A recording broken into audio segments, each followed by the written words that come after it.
And we're back for part 2. Back in live from beautiful Conwood Heights, Utah. Mojo Studio, the Two Joes podcast. Back in action again. So nice to be here, isn't it? It is. Feels like home. It does, yes. And our special guest tonight, you know, I've got a million questions running through my head, and it's hard to lasso just one of them, you know. Yeah, well, let me start while you formulate over there. So we talked about it a little bit at the break, but I wanted to know, how are you holding up with connecting with these people in the last days of their life, in some situations in the hospice areas anyway? How difficult is that for you, and are you in therapy? I'm just kidding. No, that's a great question, and yes, I believe that therapy is for everybody. I kind of do too. Yeah, it's challenging. It's a learning curve, I feel like actually learning curve isn't the best way to describe it, because it's just a process. It's something that it differs with every patient. I think, you know, when using music in these very intense, intimate moments, like when a person is actively dying, you know, we'll get a call from the hospice that the person is, you know, in their final hours, and come in and provide music during that transition. And so oftentimes I am actually there when the person does pass. Wow. And so having music in those moments can really intensify the emotion. That paints a scene in my mind. It really, yeah. It's amazing. You know, as soon as I pull out my guitar and start playing, it gives the family permission to grieve. And you know, the tears will start. Wait. You know, it's amazing. Again. That was Thoreau. That was Emerson right there. As soon as I pull out my guitar, it gives the family permission to grieve. That is wonderful. As soon as the music starts, oftentimes that's when people are able to start crying. Yeah. And you know, for me in those moments, I have to be a professional to a degree, right? And it doesn't mean be cold though, and be rock solid. Absolutely. Yeah. And I talk about this with my interns. Like, you have to still be open and vulnerable, so that the family knows that you are in this experience with them. Part of the emotional right? experience. Yeah. And really, you are like standing next to a person who is about to take their last breath, and to not be moved in those moments is impossible. Mm-hmm. And, you know, so I feel like I've been working with children and adults at end of life for almost my entire career now. And there are definitely times that I think I've coped with it better than others. Mm-hmm. And times I think that there are certain patients that kind of hit you in a different way. Where do you feel, very subjective answer that you must give here, very personal answer you must give, but where do you feel that you provide the most benefit to young people at end of life or older people at end of life? Oh, I don't know. I mean, it really, I think just being in that transitional stage is really powerful. Yeah. For anyone. It's different. I feel like working with adults at end of life, you see the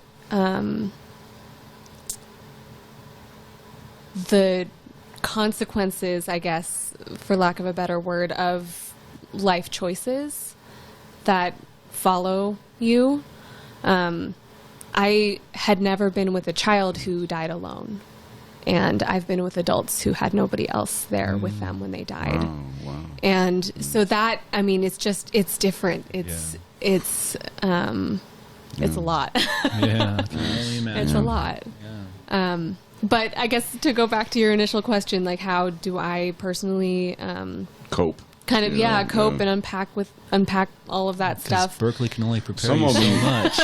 Some of them got to hit you harder than other ones absolutely, too. Absolutely. And I think it's a constant process for me of looking at my own life and my own relationships, and making sure that none of that is getting in the way in the moment. And also, I think, I'm a person, and I will have to grieve for my patients in a way that a therapist can grieve for their patients, And I don't think that we talk about that enough in our field.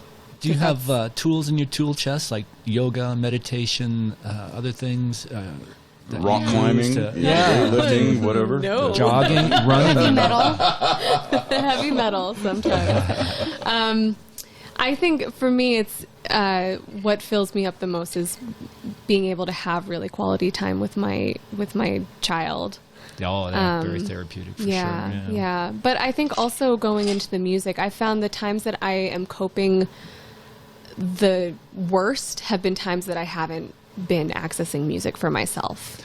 That was going to lead me into my next question. Do you ever get to play just for fun? I mean, do you have a jam group you play with? Nice, nice question. That is a great question. I don't play for myself as much as I should. Would you like to join our jam group? Please join our jam group. Just until you leave. Please. I know you're leaving, but you might come back and visit. When are you leaving? In the spring. Oh, she's got time. Yeah. She's got some time. Jam President's Day weekend right here in this room. Yeah. So let's good. move on. Let's move on. Yes. But I feel like, I got into music therapy because I had something in music. I found something in music that I really strongly connected to, and also saw that it connected to other people. Right.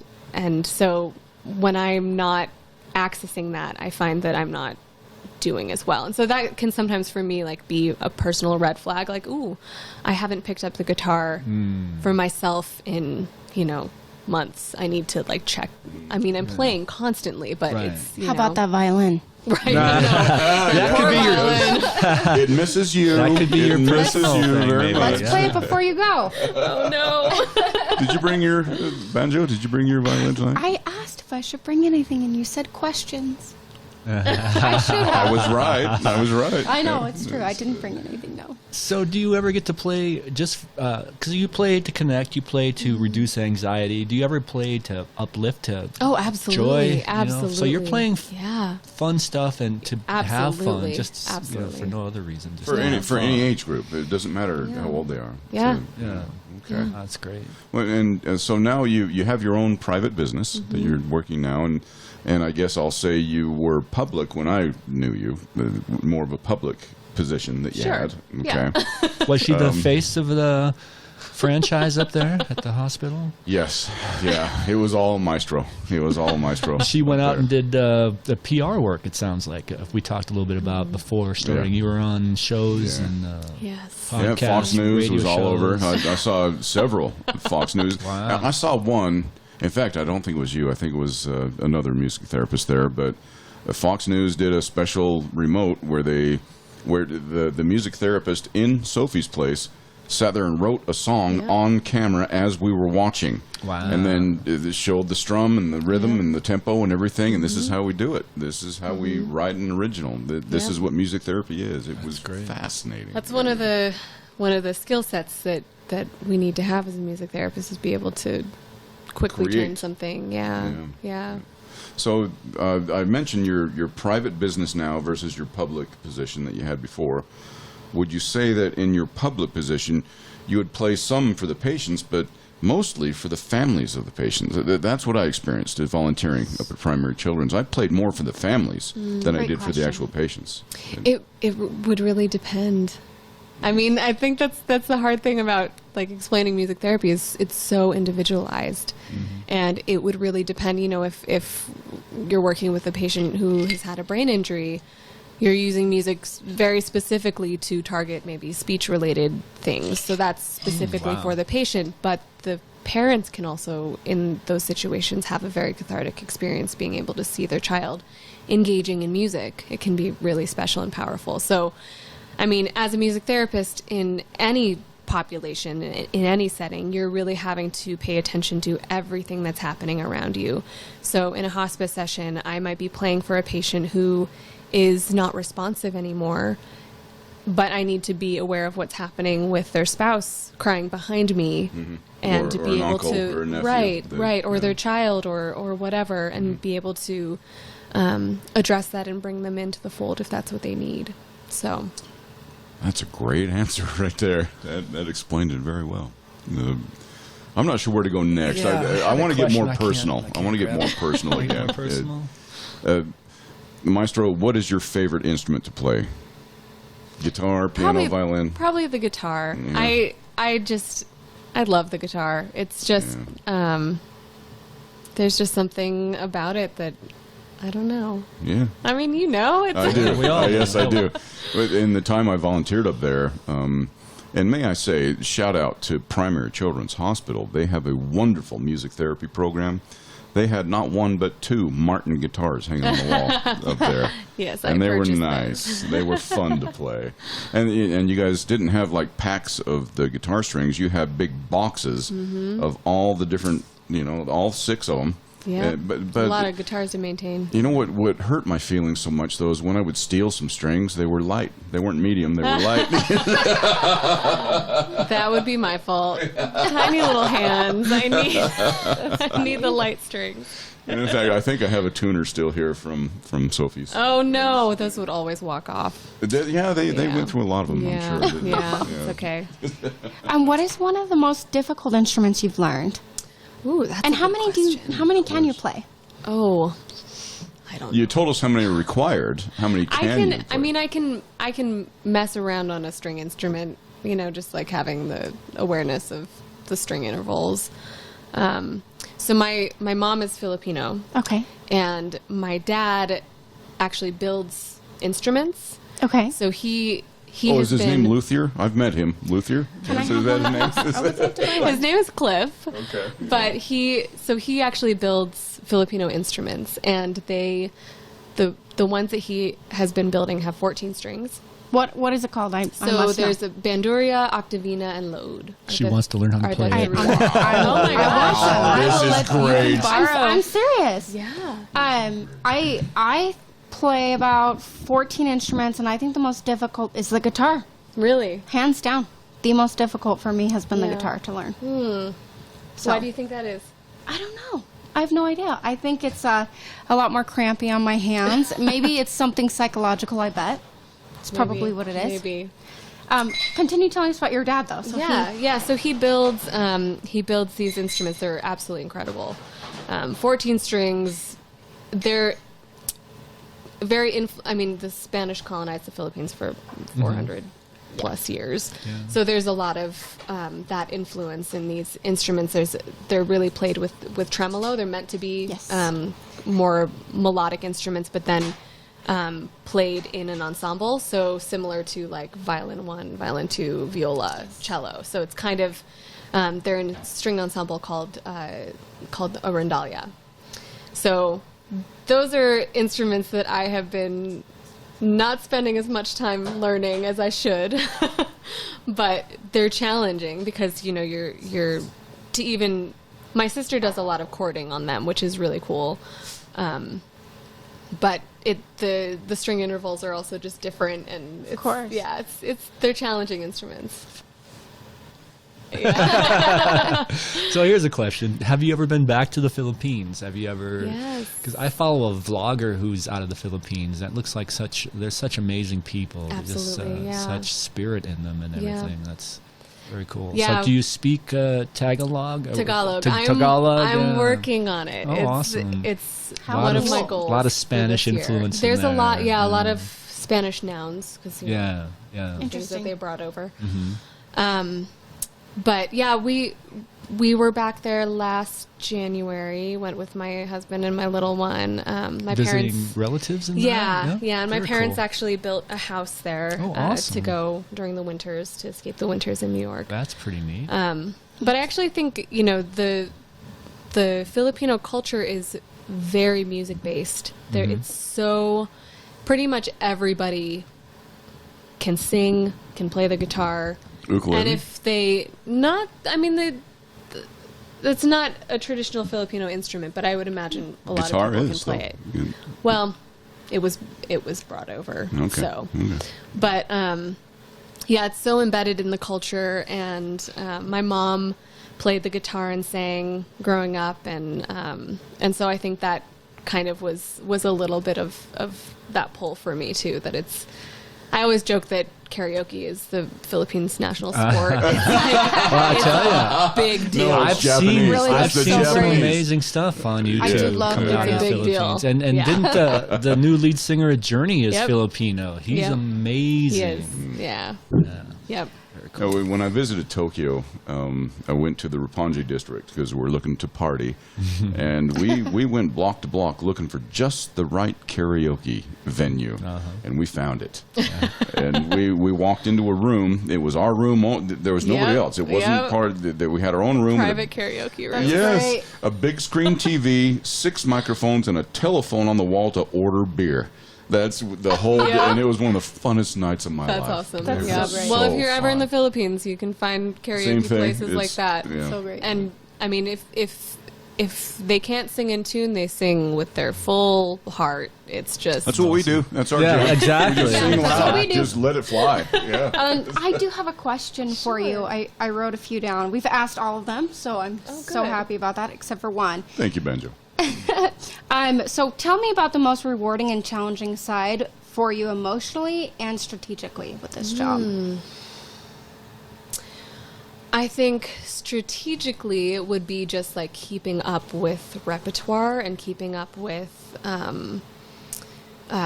musical preferences. It can be really challenging. Techno, having to learn that. Yeah, I mean, New wave. depending on the population and age group that you're working with, like it's completely different.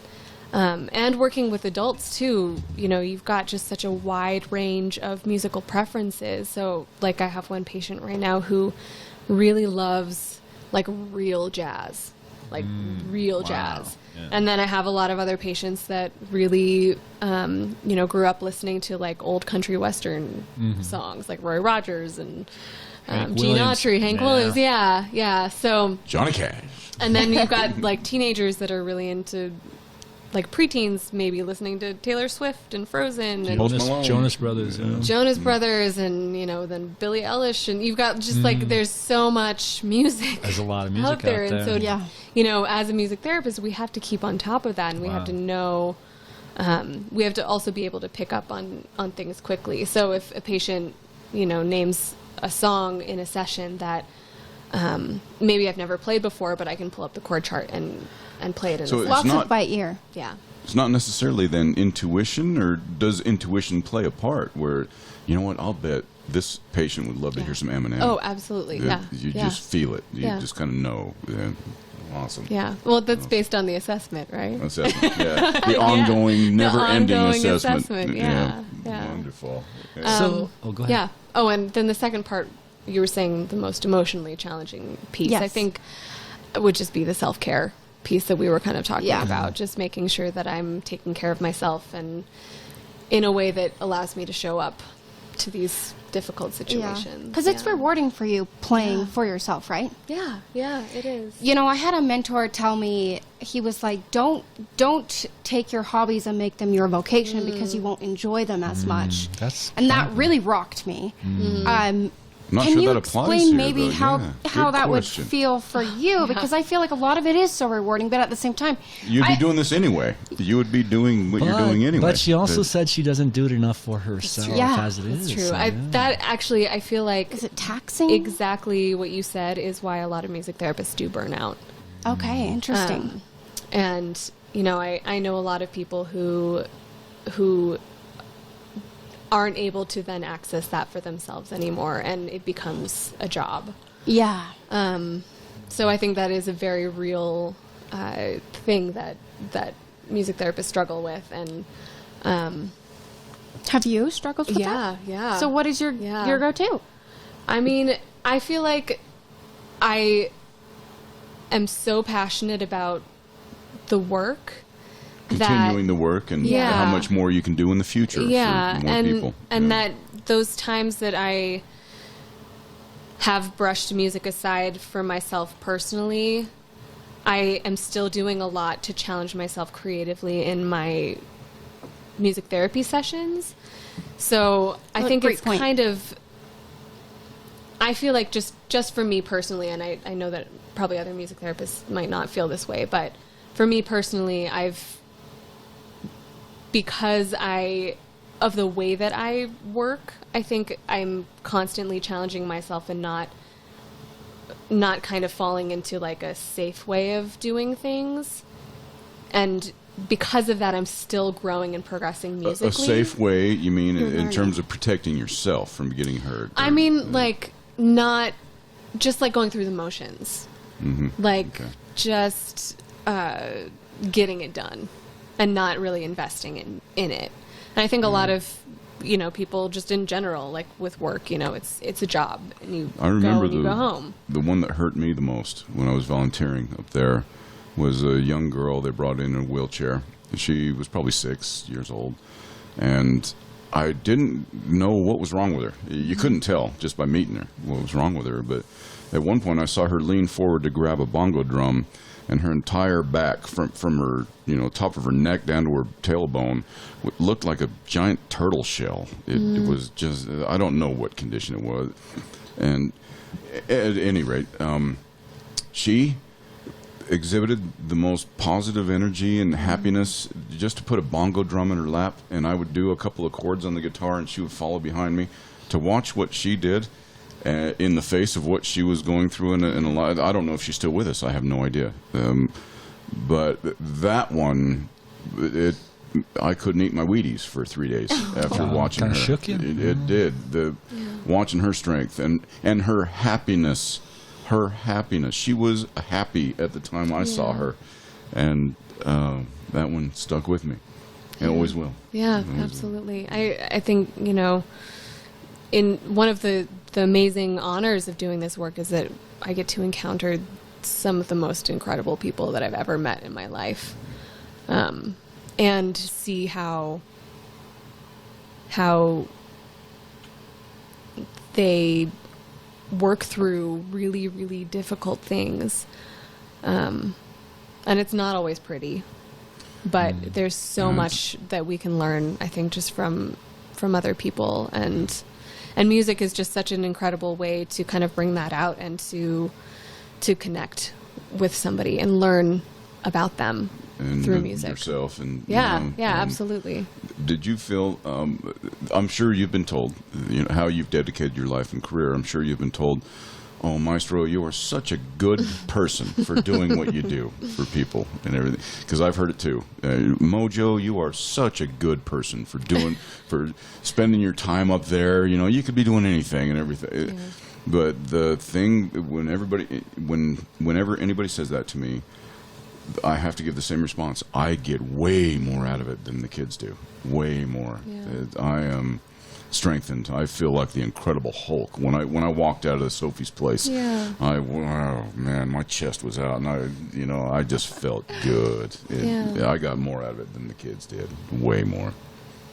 So I'm a big admirer of what Mojo did up there, and I'm wondering, is there a place in your profession for a hacker musician like myself? Like, you mentioned this van that goes around to different places. Do you ever do more than just yourself when you go to these appointments and things? Or is it just you? Or do you ever bring a hacker musician with you to kind of help fill in a little bit here and there? Some rhythm. You need I can do a little lead too. There are definitely opportunities for musicians, absolutely. And even in hospice, there are music volunteers that will come in and play, and it's different than clinical music therapy, but it's important too. And like the experiences that you had volunteering, like they're different than what a clinical music therapist would do, because we're addressing specific goals, but just that human interaction of using music to connect with somebody can be really powerful and really important. So there are absolutely music volunteer opportunities within these clinical settings. Might have to look into that. Yeah. And it's mobile too. It moves around.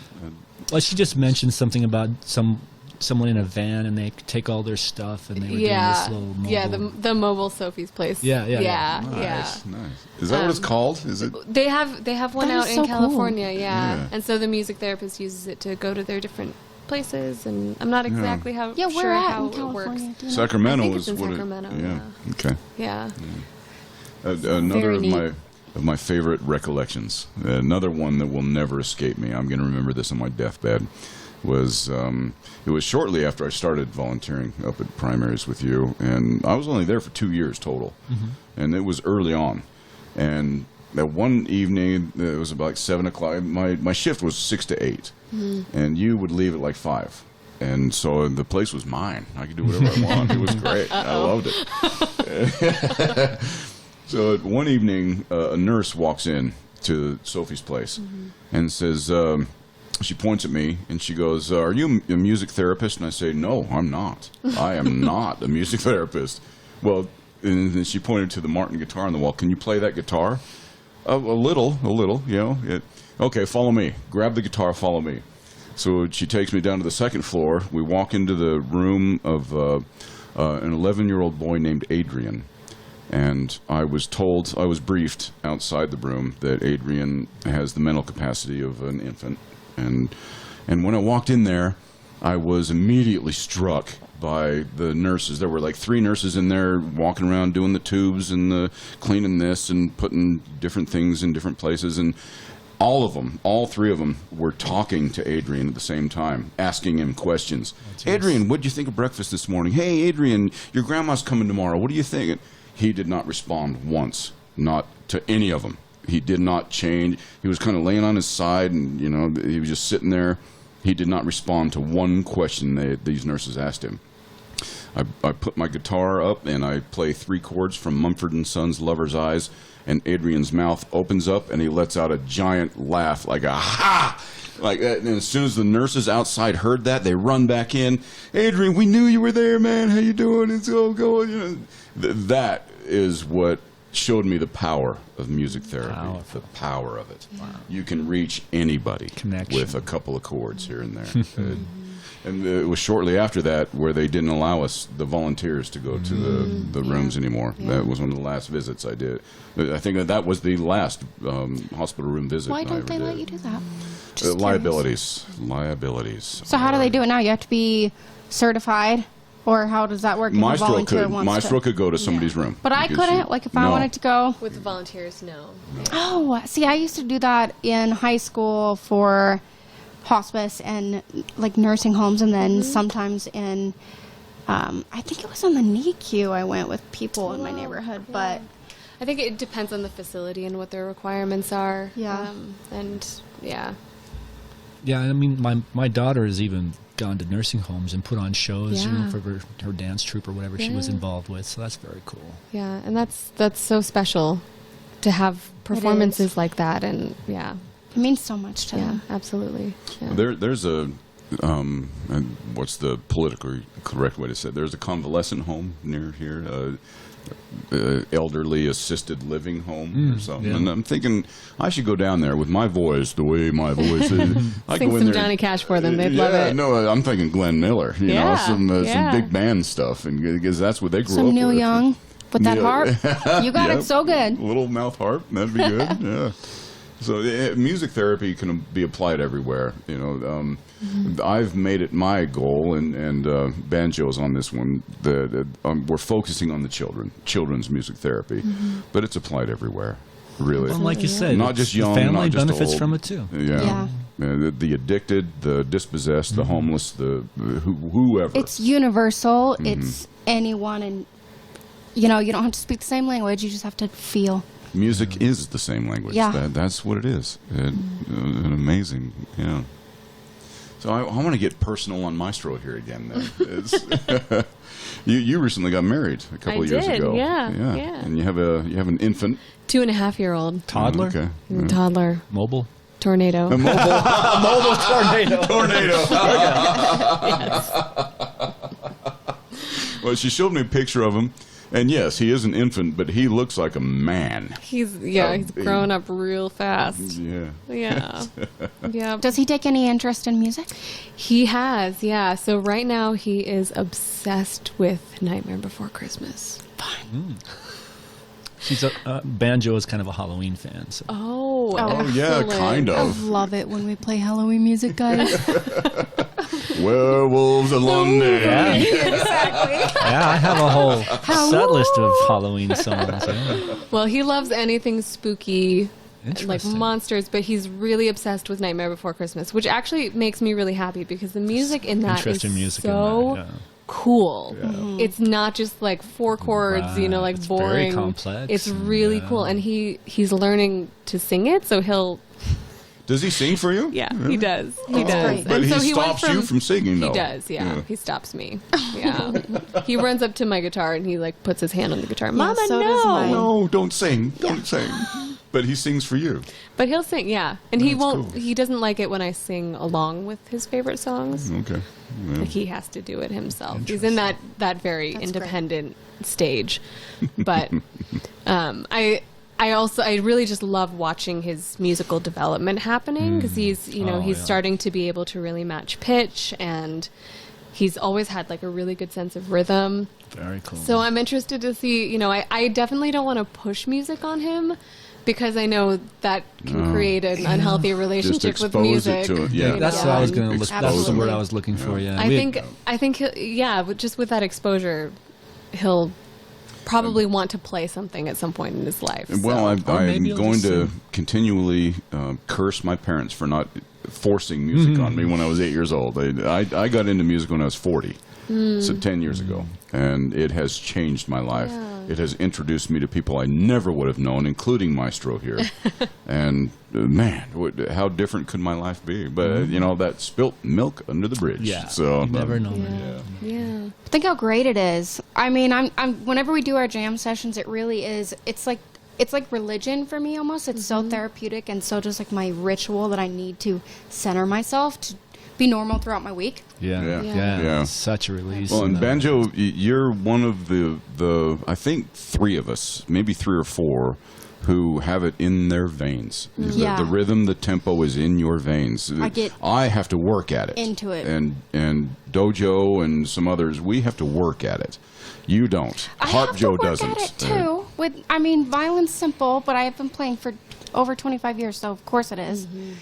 Yeah. But- Okay, fair enough. I didn't but mean everything to is- diminish anything. No, it's such a great experience to be able to learn each other through music and how we can play together. So it's so great. Last night we had one of these performers, these musicians who have it in their veins, Harp Joe. Man, taught himself harmonica. He taught himself the drums. Your neighbor? Yeah. Yeah. Amazing. Amazing. It was difficult to discern whether he was better on the harp or the drums. I think it's It really sixes. So was First, I think incredible. it's sixes. Yeah, man, he would just drive the song forward. Maestro, you've got to come to one of our jams. All right. Yeah. You must. All right. And please bring your husband Okay. and your toddler. That'd be great. And I'll bring mine and they can play. Perfect. That would be perfect. Oh, yeah, they can go down Give to my them some son's little room. shakers. I've got Yes. lightsabers. I've got everything they need. They'll be fine. Perfect. They'll be just fine. Heck, I'm thinking give him the banana maraca, Right? or the apple.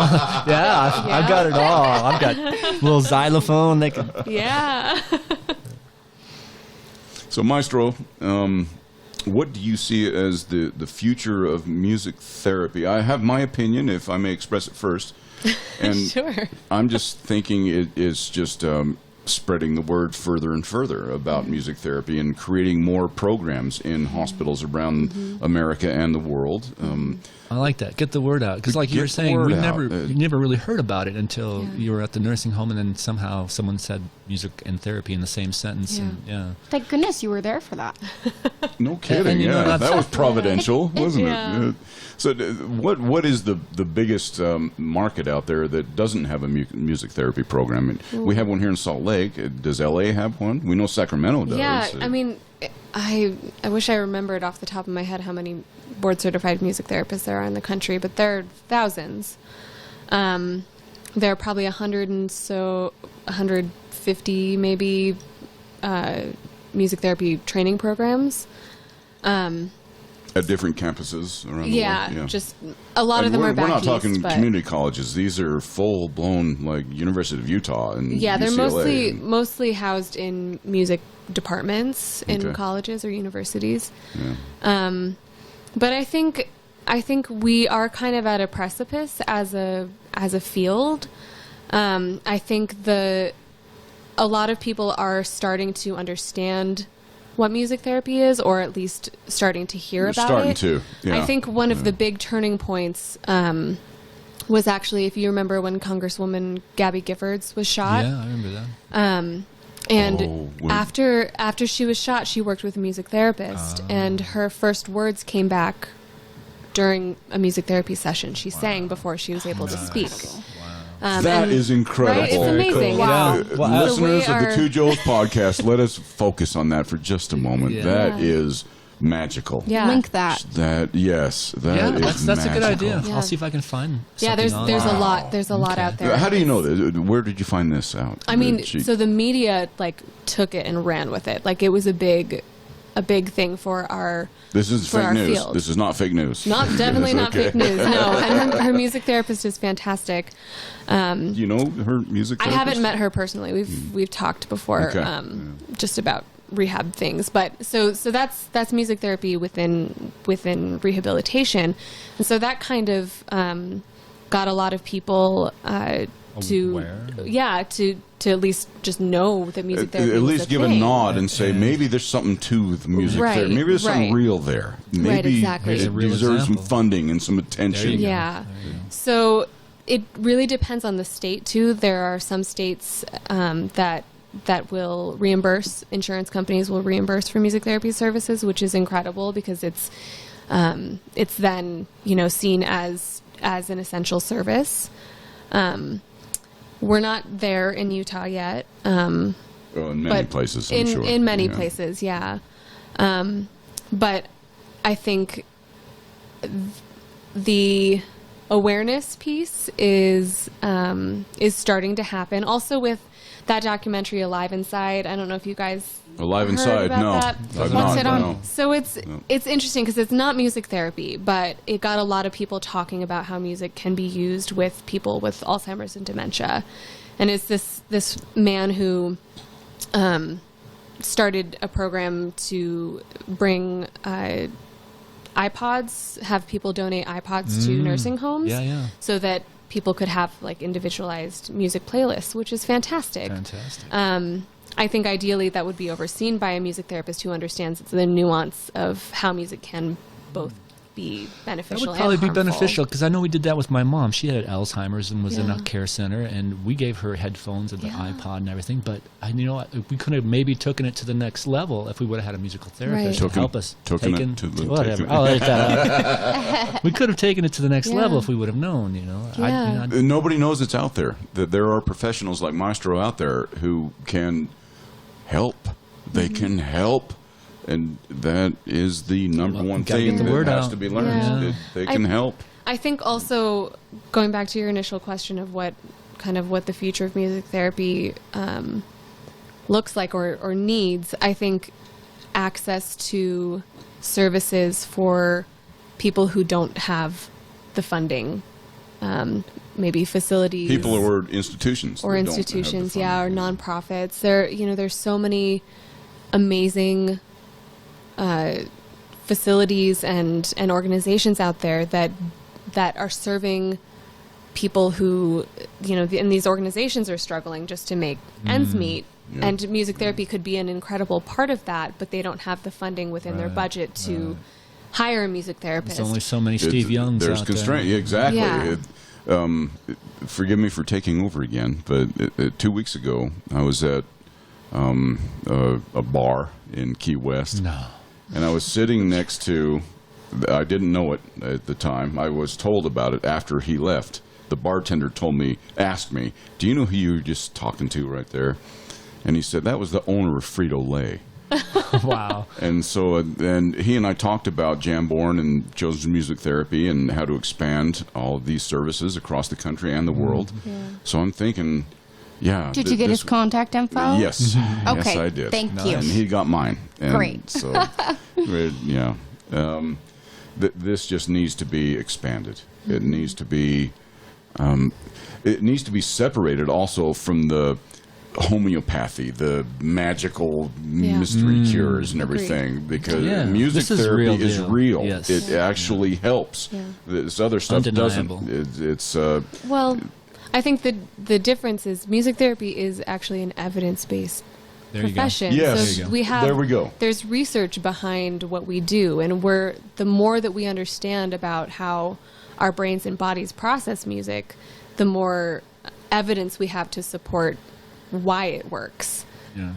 Being able to sing before you're able to talk after a brain injury. I tell my daughter she was able to dance before she could walk. She would hold on the edge of the table and she would bounce up and down, you know. Yeah. And music probably had a motivation in that, right? Of course. Well, yeah, Old MacDonald's was the first song she ever danced to. You know? Absolutely. So, speaking of moving, you're going to move to a new state. How is your business going to make that transition? How do you get the word out? You don't know. That must be kind of scary for you then. It is a little... Are you thinking about going back to a hospital to develop contacts and things maybe for a while? Maestro, you are established here in Utah. And you're moving to New York. I know, it's crazy. So please, the floor is yours. Well, yeah, so transitioning my business to a completely new place is going to be crazy. There's no music therapy in the town that I'm moving to. What town? Ithaca, New York. Ithaca. That's where I grew up. Back to home. Yeah. Okay. So there are music therapists there that aren't. There are many children's hospitals, but not one of them have a music therapy program? So the closest children's hospital is in Syracuse, and they do have a music therapy program there. Okay. Yeah, and they're great. There is a hospital in Ithaca that has a children's unit and a NICU. Don't have music therapy services. So my plan is to just kind of feel out the community and feel out what the needs are. There you go. And How big see is where Ithaca, I fit in. approximately? It depends because when the students are there, it doubles in population. Yeah, because Cornell is probably like 20,000. Well, students. Students. They don't need music therapy. They are music therapists. Well, Definitely need therapy. Well, and that brings me to another question. Do you ever feel the need to train the next batch of musical therapists out there? Do you have someone who's kind of following in your footsteps now who might be taking over for some clients? And follow-up, do you require any further licensure in order to train music therapists? Good question. That is a really good question. So I've trained a lot of interns. I have had maybe 30. I've trained maybe 30 interns. And I was the internship director up at Primaries when I was there. I love training students. I think that's one of the most rewarding parts, actually, is being able to train the next generation of music therapists. And so right now I am still able to work with interns. And I'm planning to hopefully eventually start another internship. Once I get to New York, I'll have to establish myself there. But there are music therapy programs too within a few hours of Ithaca. So I could do this is lingo that you guys don't need to know. But there's like a national roster internship where you can take students from across the country, or a university affiliated internship. So. Anyway, so my plan is to establish an internship again when I get to New York after seeing if I can actually find work. Well, I wonder how hard it would be to start up a program at Cornell. I mean, geez, how awesome would that be? Yeah, or University of New York. Well, NYU has a great program, but Ithaca College actually is a school that I think would do amazingly well with the music therapy program, because they have a really strong music department, and they also have really strong therapy program, nursing program. Like, it would just fit in so well. I like that. In that, there's a book I have read that's really helpful when doing this kind of stuff. It's called Pitch Anything. I highly recommend the book. I've read it twice. It's just amazing. But if you can go in with the right pitch, I mean, gosh, I can't believe it wouldn't happen. That's the only reason I work in Key West, man. I pitched myself really well. Maybe you should write a book. I'd be interested. That's cool. I'll have to check that book out. Yeah. Well, Maestro, what a deep pleasure it has been to have you here tonight. And I hope you'll come back and visit us. All right. After you go to New York and get yourself established, come back and tell us how it went. Well, we want to know the highs and lows, so we want to know it all. All the time. Yeah, I mean, my husband's family is all here. Oh, perfect. So she definitely can join the jam group. And we'll just be blessed whenever she shows up. That's awesome. I love it. And you'll be around President's Day weekend, February 17th. Come and join us for a jam. Yeah. The banjo will play the cello and the violin, and we got the engine over here. You know, Main Joe is just the rhythm engine, and we'd be honored to have you come and play some music with us. Awesome. Sounds It'd be good. Great. Well, Main Joe. Mojo. You did it again. Another great guest. I found one somehow. I found another good one. You know, and couldn't be more honored. Couldn't be more pleased. Thank you again. Thanks for having me. MaestroMusicTherapy.com.